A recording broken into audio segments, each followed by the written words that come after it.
Obviously जो extra marital affairs हैं वो क्यों होते हैं। मैंने आजकल देखा है एक ट्रेंड जो चल पड़ा है कि जो बड़ी एज के मर्द हैं उनको जो बच्चियां हैं वो उनसे जो है ना वो अफेयर्स और उनके साथ जो है ना वो शादी निकाह वो सब कुछ चल रहा है। उसकी रीजंस है ना, उसके रीजंस ये हैं, एक तो वो दौलतमंद होता है, वो बिल्कुल स्टेबल होता है। बिल्कुल सबसे पहली बात तो ये, अब खवातीन की बात करें लड़कियों की तो वो फिर हमारे अगेंस्ट हो जाते हैं। बात देखिए ये है कि आपको आपके लिए आपके पेरेंट्स को चूज कर रहे हैं, आपके पास कोई अपॉर्चुनिटी आई है, अपनी पसंद की शादी की जा सकती है, इस्लाम ने इजाजत दी है। लेकिन इस्लाम ने ये जरूर किया है कि जोड़ देखना है। जोड़ का लफ्ज इसलिए है ना कि जी आपका जोड़ उसके साथ ठीक है कि नहीं। अब हमारे यहाँ जो ट्रेंड चला है, हमारे यहाँ कामयाबी के एक तस्वुर है डॉक्टर साहिबा। हम कामयाब उसको समझते हैं जिसके पास बैंक अकाउंट हो, बैंक अकाउंट बैंक बैलेंस हो, अच्छी गाड़ी हो, अच्छा घर हो। अब जब कामयाबी का तस्वुर ये बना दिया सोसाइटी ने, सक्सेस ये बना दी कि he is a successful person, I am not, क्योंकि उसके पास he has a bank balance, he has luxuries to afford anyone, right. अब जब सक्सेस के ये तस्वुर है तो वो लोग जो सक्सेसफुल नहीं है, पार्टी बी ओपोनेंट, वो लड़का हो या लड़की हो, तो वो फिर कहता है कि मैं तो अगले 10 साल में भी ये अचीव नहीं कर सकता, तो लिहाजा मैं एक चीज़ तो अचीव कर सकता हूँ, इससे निकाह किया जा सकता है, शादी की जा सकती है। अब वो जो लड़कियां हैं वो फिर शादी करती हैं उनसे। अब जब उनसे वो शादी करती हैं तो उनको वो बाकी चीज़ें तो मिल जाती हैं जिसके लिए उन्होंने शादी की होती है। फिर वो आपके पास आते हैं कि जी हस्बैंड के साथ मेरी सेटिस्फेक्शन नहीं है, हस्बैंड के साथ मेरी केमिस्ट्री मैचिंग नहीं है। देखिए सेक्स एक पूरा सब्जेक्ट है बिल्कुल और पूरी जिंदगी मियाँ बीवी को लिबास क्यों कहा गया। अब वो दोनों आपस में सेटिस्फाइड नहीं है। आपकी क्या राय है इसमें? अच्छा आई डोंट नो कि ये it's a relevant question which I नहीं आस्क फ्रॉम यू। नहीं नहीं देखिए उसमें आपने बड़ा अच्छा पॉइंट रेज किया।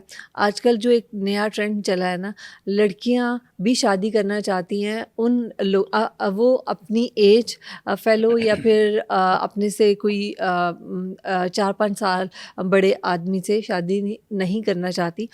बेसिकली वो शादी करना चाहती हैं वेल सेटल्ड, मतलब 40 plus 45 50, they don't need a boyfriend, exactly उनको ना दे नीड अ एक मैन। हाँ उनको एक ना वेल सेटल्ड मैन चाहिए, बिकॉज उनको लग्जरी हाँ जी। चाहिए। आजकल ये एक नया ट्रेंड चल पड़ा है। आप देखेंगे कि जितने भी कामयाब मर्द हैं, ये जितने जितने भी वेल सेटल्ड लोग हैं, उन्होंने एक जो है गर्लफ्रेंड गर्लफ्रेंड है या फिर उससे आप निकाह किया हुआ है, उसकी एज 20 होगी, 19 होगी, 22 होगी, और मर्द की एज 50 होगी, 55 होगी। बिल्कुल। And I have seen like 60-65 और उनकी गर्लफ्रेंड्स 20-25।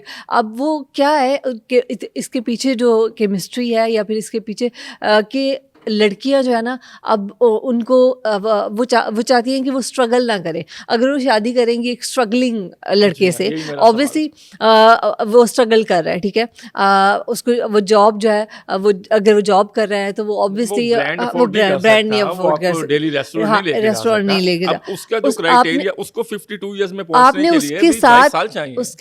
आपने उसके साथ अपनी ज़िंदगी बिल्ड करनी है। जी हाँ, बिल्कुल। सो आपने उसके साथ चलना है, लेकिन आपको क्विक फिक्स चाहिए। हमें ना एक टर्म है जैसे इमीडिएट ग्रेटिफिकेशन, जी हाँ। कि हमें ना इमीडिएट ग्रेटिफिकेशन, हमें फौरी तौर पे ना हमें सब कुछ चाहिए। सो हमें सब कुछ चाहिए, तो जब हमें एक पैकेज मिल रहा है तो वो पैकेज तो मिल जाता है, उसके बाद क्या होता है।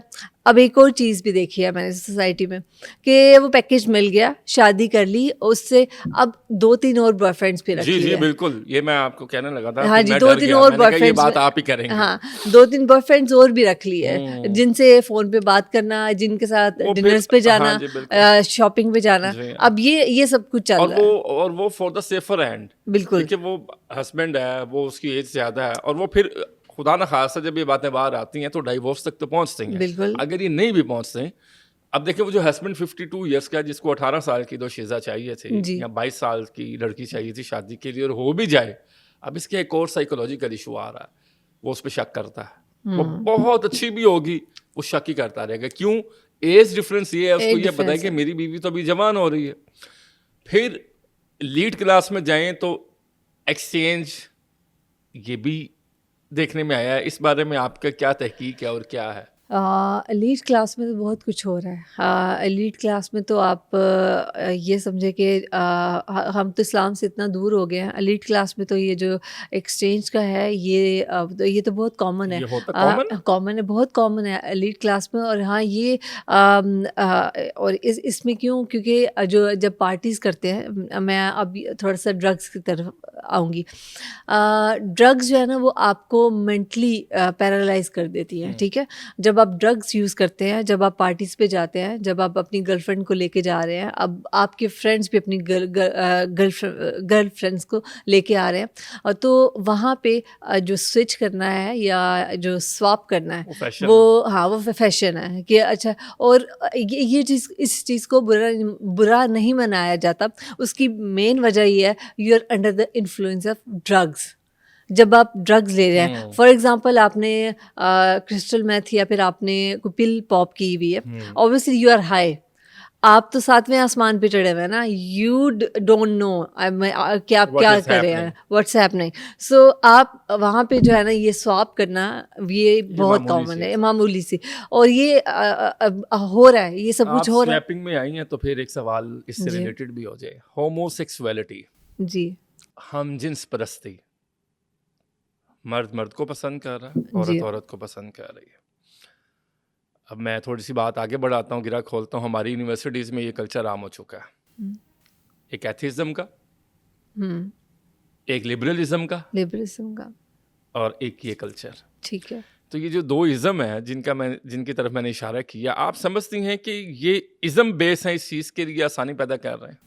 बिल्कुल, असल में अब हम वेस्ट को बहुत फॉलो करते हैं ना। क्यों करते हैं डॉक्टर साहबा? वो इस वजह से, बिकॉज एक फैंसी उनका लाइफस्टाइल, वो सब कुछ, और स्पेसिफिकली जो एलीट क्लास है, ऑब्वियसली वो तो हम जो वेस्ट है, हम उनकी तरह ही हम अपना लाइफस्टाइल रखना चाहते हैं, उनकी तरह ही हम जैसे मैं एक एग्जांपल दूंगी, आप शॉक हो जाएंगे। मेरे पास एक पेशेंट थी, मेरे पाज एडमिट थी, एंड मैं उनको ट्रीटमेंट कर रही थी। तो once I asked her like okay, treatment की during she was a model, and I asked her like okay, so treatment की ड्यूरिंग ना लाइक तुम ड्रिंक कब करती हो ना, लाइक स्पेसिफिक एक टाइम होता है जब क्रेविंग होती है आपको। तो शी सेड लाइक कि मैं तो अपने डैड के साथ बैठ के ना रात को ड्रिंक करती हूँ।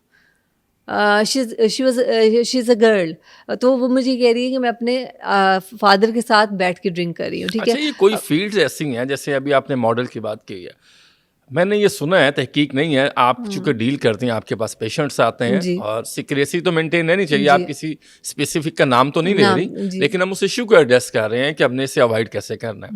मैंने सुना है कि मॉडलिंग फील्ड के अंदर जिस्मानी ताल्लुकात एक आम चीज़ है। बहुत आम। असल में अब जो है ना वो वेस्ट को देख के ना तो इसको नॉर्मलाइज कर दिया गया है। आई थिंक रिसेंटली एक लॉ भी पास हुआ था इससे रिगार्डिंग। अब ना लोग अब इसको एक्सेप्टेंस मिल गई है, ठीक है।